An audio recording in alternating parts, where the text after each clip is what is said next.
Dear students, ഇന്ന് നമുക്ക് പഠിക്കാനുള്ള ടോപ്പിക്ക് മോഡ് ഓഫ് ഡെലിവറി ആണ്. ഇ കോമേഴ്സിലൂടെ നമ്മൾ പ്രൊഡക്റ്റ് ഓൺലൈനായിട്ട് പർച്ചേസ് ചെയ്ത് കഴിയുമ്പോൾ നമുക്ക് പെട്ടെന്ന് തന്നെ എത്രയും പെട്ടെന്ന് ടൈമിൽ അത് കിട്ടണം എന്ന് തന്നെയായിരിക്കും ആഗ്രഹം, അല്ലേ? അപ്പോൾ നമ്മൾ ഓൺലൈനിലൂടെ ഓർഡർ ചെയ്ത പ്രൊഡക്റ്റ് നമ്മൾ ഉദ്ദേശിച്ച പ്രൊഡക്റ്റ് തന്നെയാണോ, ഉദ്ദേശിച്ച ഫീച്ചേഴ്സ് ഉണ്ടോ, കളർ ഉണ്ടോ, ക്വാണ്ടിറ്റി ഉണ്ടോ, ക്വാളിറ്റി ഉണ്ടോ, സ്റ്റഫ് എങ്ങനെയാണ് എന്നൊക്കെ നമുക്ക് അറിയുന്നതിന് എത്രയും പെട്ടെന്ന് തന്നെ നമുക്ക് കിട്ടണം എന്ന് തന്നെയായിരിക്കും ആഗ്രഹം, അല്ലേ? അപ്പോൾ അത് ലഭിക്കുന്നതിന് അല്ല മോഡ്സിനെ കുറിച്ചിട്ടാണ് ഇന്ന് നമുക്ക് പഠിക്കാനുള്ളത്. അതായത് അത് എത്രയും പെട്ടെന്ന് ലഭിക്കുക, അത് ആരിലൂടെയാണ് നമ്മുടെ കൈകളിലേക്ക് എത്തുന്നത്, എങ്ങനെയാണ് എത്തുന്നത് എന്നൊരു ചെറിയ ടോപ്പിക്കാണ് ഇന്ന് നമുക്ക് പഠിക്കാനുള്ളത്. അപ്പോൾ delivery is becoming increasingly important for online shoppers. Web shops are always focusing on delivery orders as fast as possible. Choosing the delivery time and location is an important factor for an increasing number of customers. നമുക്ക് ഏറ്റവും suitable ആയിട്ടുള്ള ഏറ്റവും nearest ടൈമിൽ ഏറ്റവും നല്ല ലൊക്കേഷനിൽ നമുക്കത് ഏറ്റവും കൺവീനിയൻ്റ് ആയിട്ടുള്ള ലൊക്കേഷനിൽ നമുക്കത് ലഭിക്കുക എന്നുള്ളത് തന്നെയാണ് ഏറ്റവും പ്രധാനം. അതാണ് ഇത്രയും ഇൻക്രീസിങ് ആയിട്ട് നമ്മളിപ്പോൾ സ്കൂളിൽ ഇപ്പോൾ വർക്ക് ചെയ്യുകയാണെങ്കിൽ അവിടെ സ്ഥാപനത്തിൽ കൊണ്ടുവന്ന് തരും, നമ്മുടെ വീട്ടിലാണെങ്കിൽ നമ്മുടെ വീട്ടിലെത്തിക്കും. അപ്പോൾ എവിടെ നിന്നാണോ നമുക്ക് കൊടുത്തിരിക്കുന്നത് അവിടെ അത് എത്തിക്കാനുള്ള സംവിധാനം ഉള്ളത് തന്നെയാണ് ഈ എന്താ പറയുക ഇ കോമേഴ്സ് ഇൻക്രീസ് ആവുന്നതിന് ഇത്രയും കാരണം ഇതൊക്കെ തന്നെയാണ്, അല്ലേ? നിങ്ങൾ ടെക്സ്റ്റ് ബുക്ക് ഉണ്ടല്ലോ, അല്ലേ? ഞാൻ ഈച്ച് ആൻഡ് എവറി ലൈൻ ഇങ്ങനെ ഇതിൽ സ്ലൈഡിൽ ഞാൻ എഴുതിയിട്ടില്ല, അതുകൊണ്ട് തന്നെ ഞാനതൊന്ന് പറയാം.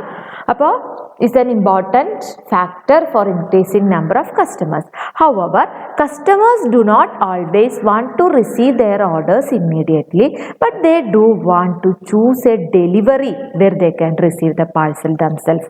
Okay, for ഒരു ഉദാഹരണം പറയുകയാണെങ്കിൽ online shoppers often choose delivery in a collecting point so they can themselves decide when pick up the parcel after work, during lunch, break or even the weekend. അപ്പോൾ അവർ ഈ വീക്കെൻഡ് ആകുമ്പോഴത്തേക്കും കിട്ടിയാൽ മതി, അപ്പോഴേ നമ്മൾ സ്ഥലത്തുണ്ടാവുള്ളൂ, അല്ലെങ്കിൽ നമ്മുടെ ലഞ്ച് ബ്രേക്കിൻ്റെ ടൈമിൽ നമുക്ക് കിട്ടുന്ന രീതിയിൽ, അല്ലെ നമ്മുടെ വർക്കിന് ശേഷം നമുക്ക് കിട്ടുന്നത്. അപ്പോൾ എങ്ങനെയാണ് നമുക്ക് കൺവീനിയൻ്റ് വെച്ചെങ്കിൽ അങ്ങനെയാണ് നമുക്കത് അവൈലബിൾ ആവുന്നത്. Providing A parcel in collection point is A great service towards customers. However it slightly reduce the comfort of online shopping. So the solution is offering several delivery options to customers that will help the customer to choose their own delivery time or location. Online customers should get an opportunity to choose where and when they receive their parcel. നമുക്ക് എവിടെ എപ്പോൾ കിട്ടണം, അല്ലെങ്കിൽ എപ്പോഴാണ് നമുക്ക് സൗകര്യം, എവിടെ വെച്ചിട്ടാണ് നമുക്ക് ഇത് അവൈലബിൾ ആവേണ്ടത് എന്നൊക്കെ നമുക്ക് ചൂസ് ചെയ്യുന്നു, അല്ലേ? This convenience regarding delivery is sometimes more important for customers than the price. The delivery time, speed, location and the return solution are the major motivators for a customer in choosing a specific web shop. E-commerce driven delivery, that is delivery of product bought online, is rather complex business involving 4 main stakeholders group and varieties of different combinations of business models. They are 4 തരത്തിലാണ് നമ്മൾ അതിൻ്റെ കാര്യങ്ങൾ. ആരൊക്കെയാണ് അത് ചെയ്യുന്നത്? ഈ customers, ഈ retailers, delivery operators and logistic intermediaries. എന്താണത്?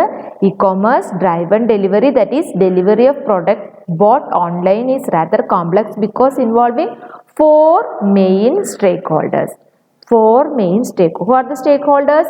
E-customers, e-retailers, delivery operators and logistical intermediaries. Who are the e-customers? E-customers are buy products and delivery service from e-retailers. E-retailersന്റെ കയ്യിൽ നിന്ന് പ്രൊഡക്റ്റ് വാങ്ങിച്ച് അത് നമുക്ക് ഡെലിവറി ആയിട്ട് സർവീസ് പ്രൊവൈഡ് ചെയ്യുന്നു എന്നുള്ളതാണ്. ഇനി ആരാപ്പോൾ ഈ retailers buy services from delivery operators and logistic intermediaries. ഈ പ്രൊഡക്റ്റ് പ്രൊവൈഡ് ചെയ്യുന്നവരുടെ കയ്യിൽ നിന്ന് വാങ്ങുന്നവരെയാണ് ഈ റീറ്റെയിലേഴ്സ് എന്ന് പറയുന്നത്.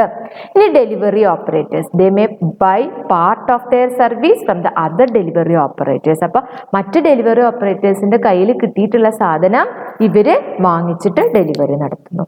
ഇനി logistic intermediaries, they operate in the intersection that exists between the e-shoppers and retailers and delivery operators. Okay, അപ്പോൾ ഇന്ന് നമുക്ക് എങ്ങനെയാണ് ഒരു പ്രൊഡക്റ്റ് നമ്മുടെ കൈകളിലേക്ക് അവൈലബിൾ ആവുക, അതിൻ്റെ convenience, who are the stake holders. For stake holders we have, that is customers, retailers, delivery operators and logistic intermediate. Okay, thank you. See you next class.